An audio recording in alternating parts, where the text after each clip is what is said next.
자, 분쟁 조정과 관련된 내용을 한번 다시 살펴보겠습니다.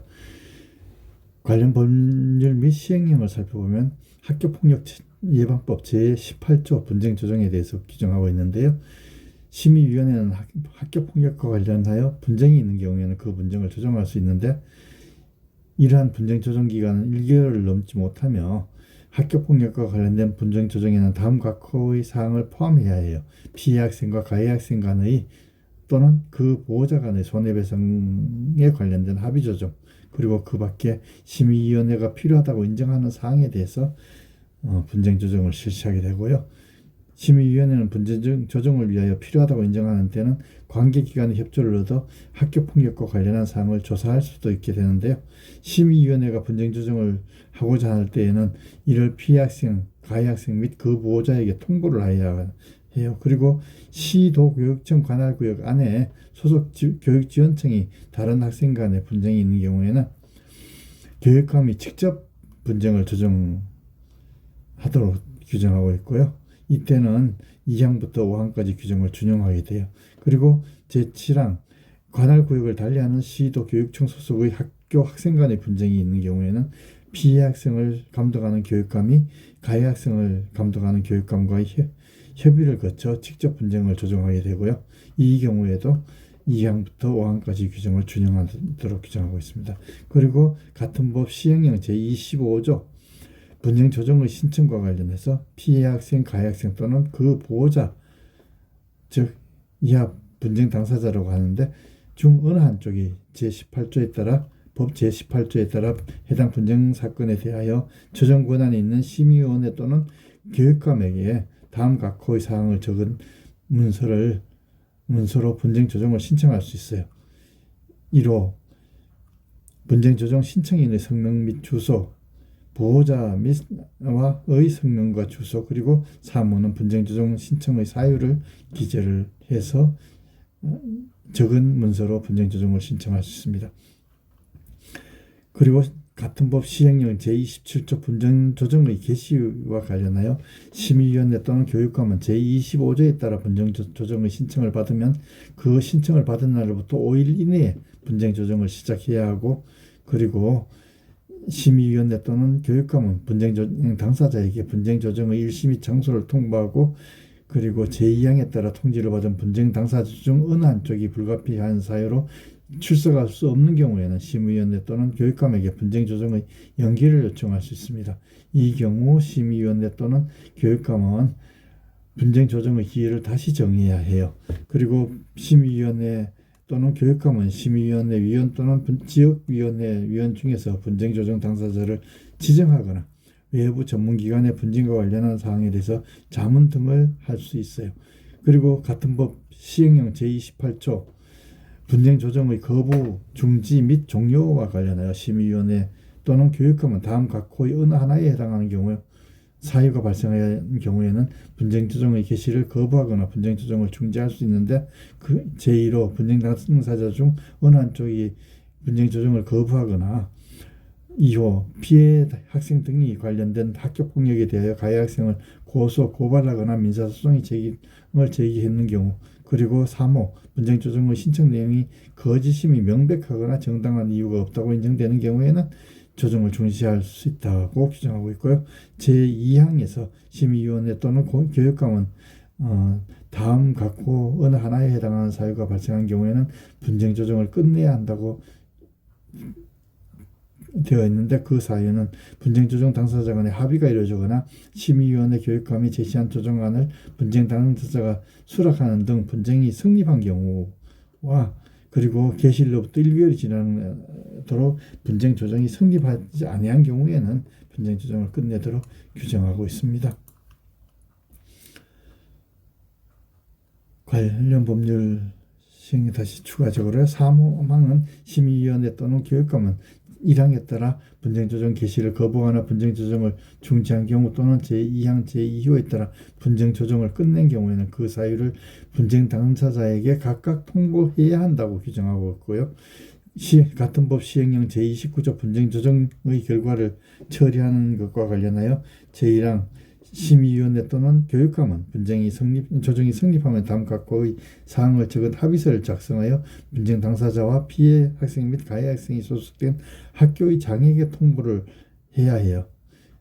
내용은 분쟁 당사자의 주소와 성명, 조정 대상인 분쟁의 내용, 즉 그리고 분쟁의 경위와 조정의 쟁점, 즉 쟁점에는 분쟁 당사자의 의견을 포함하도록 되어 있고요. 그리고 3호는 조정의 결과를 이 내용을 포함되어 있는 그 합의서를 작성해서 학교장에게 통보하도록 되어 있는 거죠.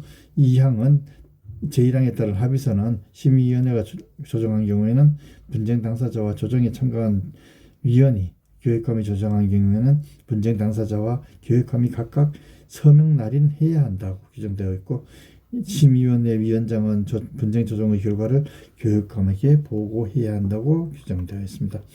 자, 그러면 분쟁 조정의 개념에 대해서 살펴보면 피해 및 가해 학생 간 또는 그 보호자 간의 손해배상에 관련된 합의 조정 및 그 밖에 심의위원회가 필요하다고 인정하는 사항에 대해서 심의위원회 또는 교육감의 조정을 의미하죠. 그리고 분쟁 조정의 주체는 학교 폭력 관련한 분쟁이 있는 경우에는 심의위원회 또는 교육감이 분쟁을 조정할 수 있는 거예요. 그리고 심의위원회는 분쟁 조정을 위하여 필요하다고 인정하는 때에는 관계기관의 협조를 얻어 학교 폭력과 관련한 사항을 조사할 수 있어요. 그리고 분쟁 조정은 피해 가해의 동의가 확인된 후 진행되어야 하며 조정의 객관성, 공정성, 중립성을 기반으로 전문적인 조정을 위해 관계기관의 협조를 얻어서 진행할 수 있습니다.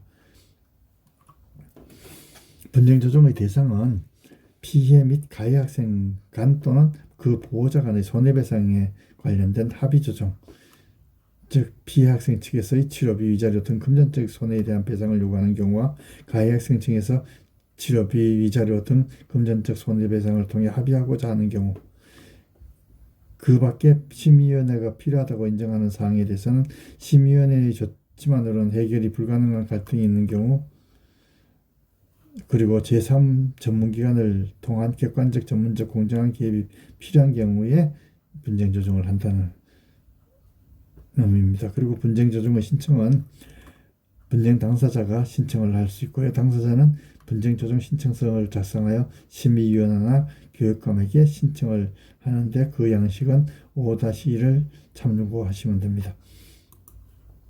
이를 위하여 해당 당사자들에게는 분쟁 조정 제도가 있다는 것을 알리고 분쟁 조정 관련된 절차와 내용에 대해서 안내하면 되겠어요.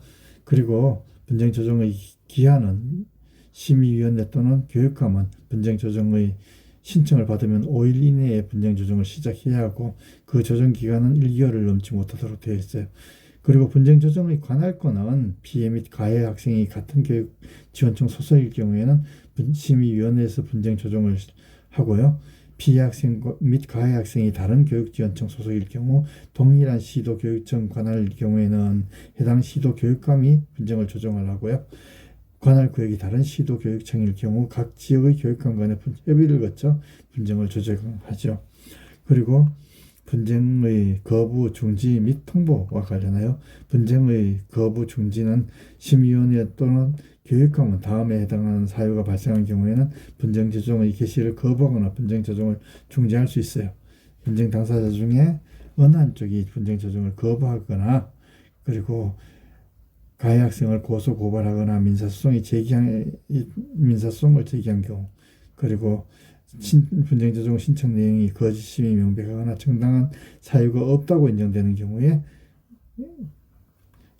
중지할 수 있는 거예요. 그리고 분쟁 조정의 거부, 중지의 통보와 관련하여 이러한 분쟁을 중지하거나 거부하거나 중지할 경우에 그 사유를 분쟁 당사자에게 서면으로 통보해야 해요. 그리고 심의위원회 또는 교육감은 분쟁이 성립한 때에는 분쟁 당사자의 주소와 성명, 조정 대상의 분쟁 내용, 분쟁의 경위, 조정의 쟁점, 그리고 조정 결과를 적은 합의서를 작성해서 분쟁 당사자와 피해 학생 및 가해 학생이 소속된 학교의 장에게 각각 통보해야 한다고 규정되어 있고요. 합의서는 심의위원회가 조정한 경우에는 분쟁 당사자와 조정에 참가한 위원이 교육감이 조정한 경우에는 분쟁 당사자와 교육감이 서명 날인을 해야 해요. 그리고 분쟁 조정의 종료 및 결과 보고와 관련해서 분쟁 당사자 간의 합의가 이루어지거나 심의위원회 또는 교육감이 제시한 조정안을 분쟁 당사자가 수락하는 등 분쟁 조정이 성립한 경우 또는 분쟁 조정 개시일로부터 1개월을 경과하도록 분쟁 조정이 성립하지 않은 경우에는 분쟁 조정을 종료해야 해요. 그리고 심의위원회 또는 교육감은 시행령 제28조 제1항에 따라 분쟁 조정을 거부 또는 중지하거나 시행령 제28조 제2항 제2호에 따라 분쟁 조정을 종료한 경우에는 그 사유를 분쟁 당사자에게 각각 통보하여야 합니다. 심의위원회 위원장은 분쟁 조정의 결과를 교육감에게 보고해야 하고요. 분쟁 조정이 성립되었다가요, 심의위원회를 개최하지 않거나 가해 학생에 대한 조치를 하지 않는 것은 아니나 조치별 적용 기준, 즉 시행령 제19조 제4호에 고려될 수는 있다고 보겠습니다. 여기까지가 분쟁 조정에 관한 내용입니다.